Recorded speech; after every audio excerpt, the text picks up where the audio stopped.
And to take a closer look at today's Middle East meeting, we are joined by Ghassan Shabaneh, a Palestinian-American who is an assistant professor of international studies at Marymount Manhattan College. Thank you very much for joining us in the program. Thank you for having me. What do you think is the most that we can expect from today's meeting?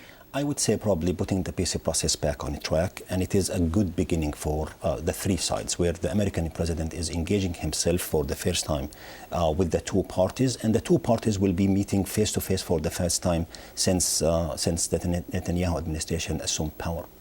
And one of the big issues, of course, is settlements, putting a freeze on settlements. Do you think that Prime Minister Netanyahu is going to be able to do that? Is he in a position to do that? He is in a position, but he also has a lot of difficulties with his own coalition government, especially with Israel and the religious parties, because they believe that Judea and Samaria are part of the historical and religious land of the State of Israel. For them to freeze settlements there is a huge issue. But also at the same time, I believe the Netanyahu administration is being pressured by the Europeans and the Americans. So Netanyahu is not in the easiest position ever, but he can, I believe, bridge the gap between the two sides by having the Americans talk to the Arabs about maybe normalization at this stage, but also the Palestinians, and especially the Palestinian President Mahmoud Abbas, has to have some incentives to show to his people that he got from the Netanyahu administration something. Right. If he doesn't freeze settlements, what will happen?